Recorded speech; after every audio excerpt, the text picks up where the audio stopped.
Capítulo 1. Los 10 principios de la economía. La palabra economía proviene del griego oikonomos, que significa el que administra una casa. Al principio este origen podría parecer peculiar, pero de hecho las casas y la economía tienen mucho en común. En una casa se deben tomar muchas decisiones. Debe decidirse cuáles tareas serán realizadas por cada uno de sus miembros y qué recibirán a cambio. ¿Quién cocina? ¿Quién lava la ropa? ¿A quién le toca un postre extra en la cena? ¿Quién decide qué se verá en la televisión? En suma, en una casa se deben distribuir los recursos, que son escasos, entre los diferentes miembros según sus habilidades, esfuerzos y deseos. Al igual que en una casa, la sociedad enfrenta numerosas decisiones. Una sociedad debe encontrar la manera de decidir qué trabajos deben realizarse y quién llevará a cabo estas tareas. Se necesitan personas que trabajen la tierra, otras que confeccionen ropa, otras que diseñen programas de computadora, en fin, una vez que se han asignado las diversas tareas a los individuos que las llevarán a cabo, así como la tierra, los edificios, las máquinas, deben designarse de igual manera los diferentes bienes y servicios que serán producidos. Debe decidirse quién come caviar y quién papas, quién maneja un Ferrari y quién toma el autobús. La administración de los recursos de la sociedad es importante porque los recursos son escasos. Escasez significa que la sociedad tiene recursos limitados y por tanto no puede producir todos los bienes y servicios que las personas deberían tener. De la misma manera que un miembro de la casa no puede tener todo lo que quiere, la sociedad no puede proporcionar a todos sus miembros al máximo nivel de vida al que cada uno aspira. La economía es el estudio de cómo la sociedad administra sus recursos que son escasos. En la mayoría de las sociedades los recursos no son asignados por un dictador omnipotente, sino que se distribuyen por medio de las acciones conjuntas de millones de hogares y empresas. Es por esto que los economistas estudian la manera en que las personas toman sus decisiones, cuánto trabajan, cuánto compran, cuánto ahorran y en qué invierten sus ahorros. Los economistas también estudian la manera en que las personas se interrelacionan. Examinan, por ejemplo, cómo una multitud de compradores y vendedores de un bien determinado deciden a qué precio se vende y en qué cantidad. Finalmente, los economistas también analizan las fuerzas y las tendencias que afectan a la economía en su conjunto, incluyendo el crecimiento del ingreso promedio, la porción de la población que no encuentra trabajo y la tasa a la que se incrementan los precios. El estudio de la economía tiene múltiples facetas, pero se encuentra unificado por varias ideas fundamentales. En este capítulo estudiaremos los 10 principios de la economía y le pedimos a usted que no se preocupe si no entiende todos los principios de un solo golpe, o si estos no le parecen totalmente convincentes. En los capítulos subsecuentes se analizarán estas ideas de un modo más profundo. Aquí se introducen los 10 principios de la economía para ofrecer una visión panorámica del objeto de estudio. Este capítulo debe ser considerado como un avance de los fascinantes conocimientos que estudiaremos. Cómo las personas toman decisiones. Una economía no tiene nada de misterio, independientemente de que nos refiramos a la economía de Los Ángeles, a la de Estados Unidos o a la del mundo. La economía es solamente un grupo de personas interactuando en su vida cotidiana. El comportamiento de una economía refleja el comportamiento de sus individuos, y es por esto que iniciamos el estudio de la economía con 4 principios que regulan a los individuos al tomar decisiones. Principio número 1. Las personas enfrentan disyuntivas. Quizá haya escuchado el dicho que asegura no se puede hablar y silbar al mismo tiempo. Este dicho es muy cierto y resume la primera lección sobre toma de decisiones, ya que para obtener lo que queremos en general tenemos que renunciar a algo que también nos gusta. Tomar decisiones significa elegir entre dos objetivos. Pensemos en un estudiante que debe decidir cómo distribuir su recurso más valioso, es decir, su tiempo. El estudiante puede pasar todo su tiempo estudiando economía, psicología o dividiéndolo entre estas dos materias. Por cada hora que el estudiante destine a estudiar una materia, automáticamente dejará de estudiar la otra materia durante ese tiempo. Por Por cada hora que pase estudiando, automáticamente dejará de dedicar dicha hora a tomar una siesta, a pasear en bicicleta, ver la televisión o trabajar medio tiempo para así tener algo de dinero extra. Ahora piense en los padres que deciden cómo gastar el ingreso familiar. Pueden comprar ropa, comida o salir de vacaciones. Pueden también ahorrar una parte de su ingreso para cuando se jubilen, o bien para pagar la educación de sus hijos. Cuando los padres deciden gastar $1 en uno de estos bienes, automáticamente tienen $1 menos para gastar en otra cosa. Cuando las personas se agrupan en sociedades, enfrentan diferentes disyuntivas. La disyuntiva más común es entre pan y armas. Entre más gaste la sociedad en defensa nacional o armas, menos dinero tendrá para gastar en bienes de consumo, que es el pan. Y así mejorar el nivel de vida de la sociedad en su conjunto. Asimismo, en las sociedades modernas también es importante la disyuntiva entre un ambiente limpio y un alto nivel de ingreso. Las leyes necesarias para hacer que las empresas contaminen menos provocan que los costos de producción de los bienes y servicios aumenten, y debido a estos costos más altos las empresas ganan menos o pagan salarios más bajos o venden los bienes a precios más altos o crean una combinación de estas variables. Así, y aunque las leyes para contaminar menos tienen como resultado un ambiente más limpio y mejoran la salud, su costo es la reducción del ingreso de los propietarios de las empresas, los trabajadores y los consumidores. Otra disyuntiva que la sociedad enfrenta es entre la eficiencia y la equidad. La eficiencia significa que la sociedad extrae el máximo beneficio de sus recursos escasos.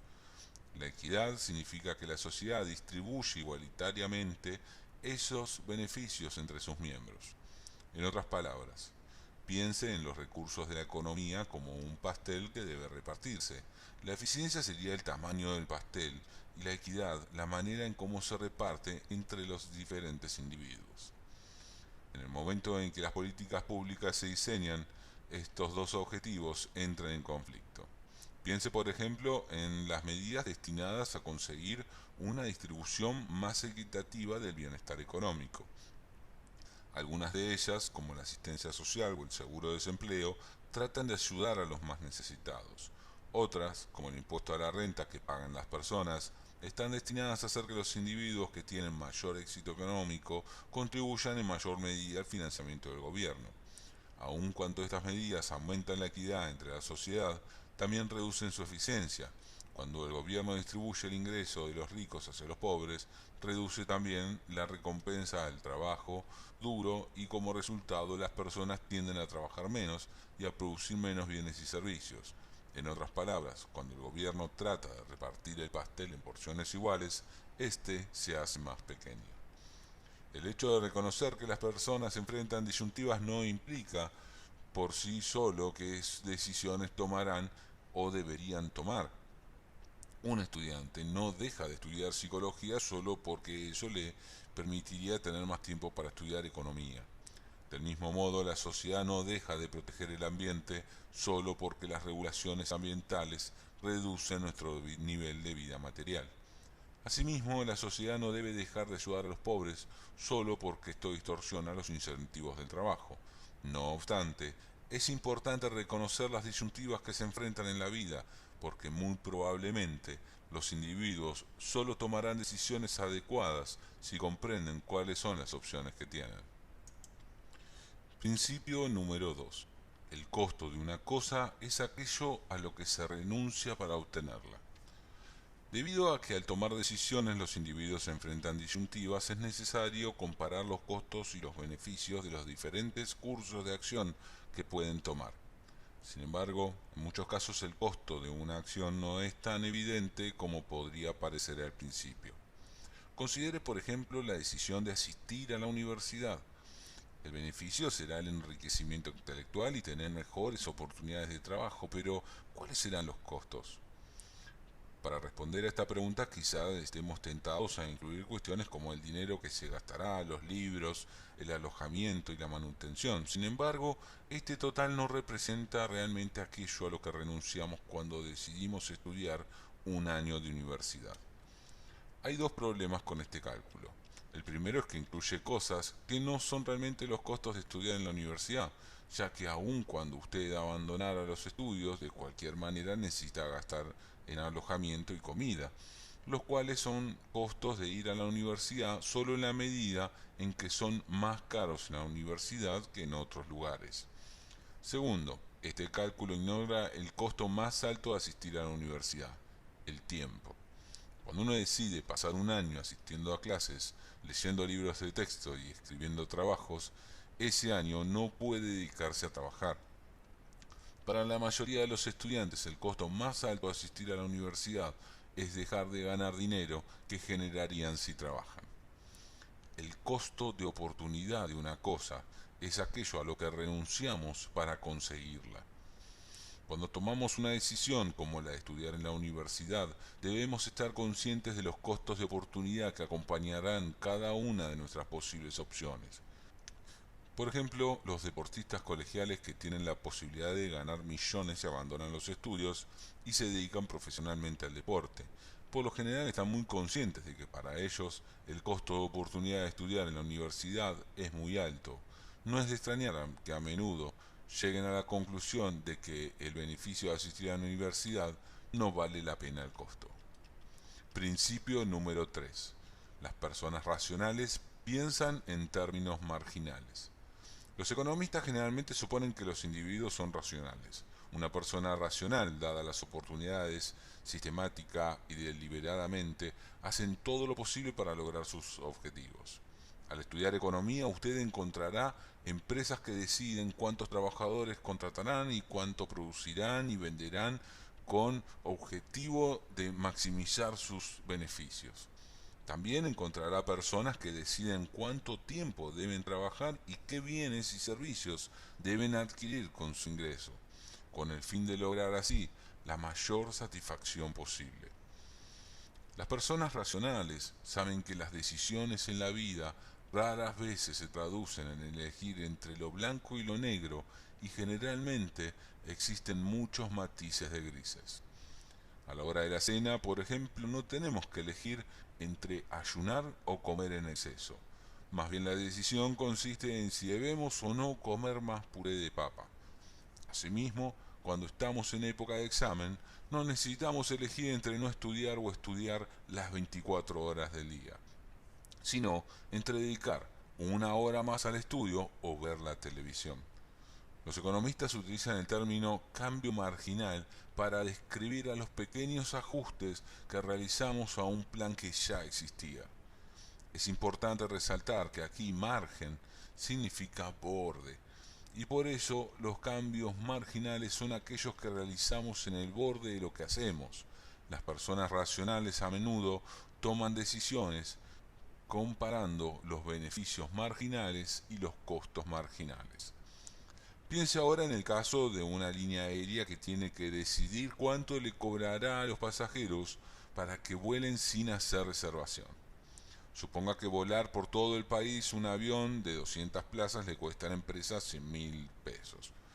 En este caso, el costo promedio por asiento sería 100.000 dividido 200, es decir, 500 pesos.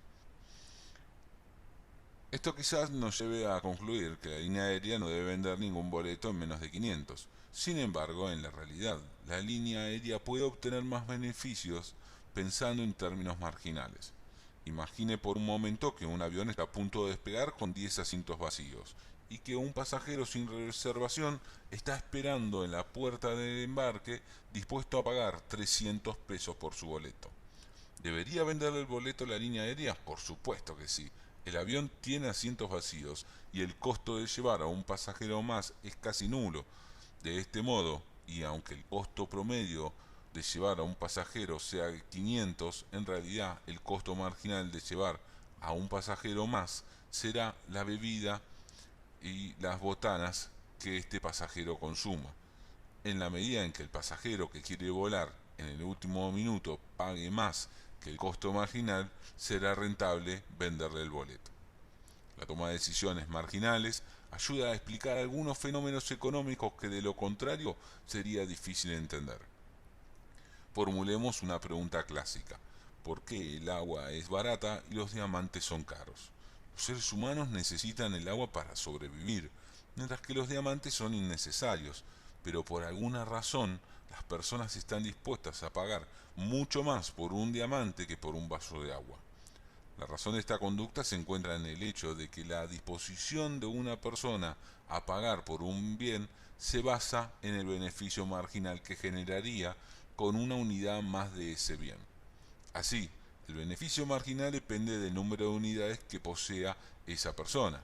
Aun cuando el agua es esencial, el beneficio marginal que tiene un vaso más es casi nulo debido a que el agua es abundante.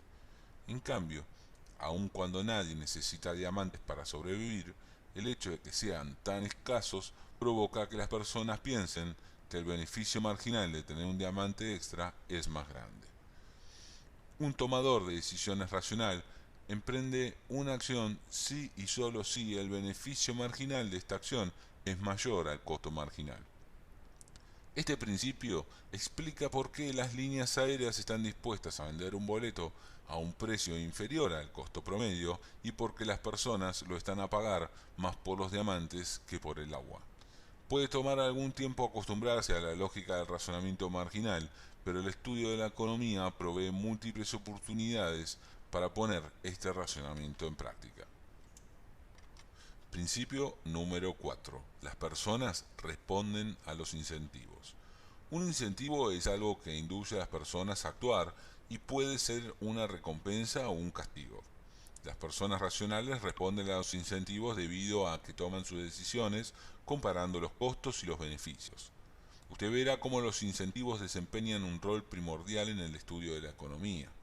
Un economista llegó incluso a decir que la economía puede resumirse en la siguiente frase: las personas responden a los incentivos, lo demás es irrelevante. Los incentivos son fundamentales cuando se analiza cómo funcionan los mercados. Por ejemplo, cuando el precio de las manzanas aumenta, las personas deciden consumir menos manzanas.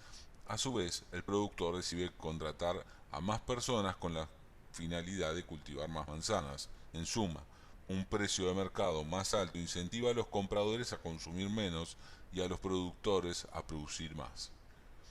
Como después se verá, la influencia de los precios en el comportamiento de los consumidores y los productores es de vital importancia para determinar cómo distribuye una economía de mercado los recursos escasos.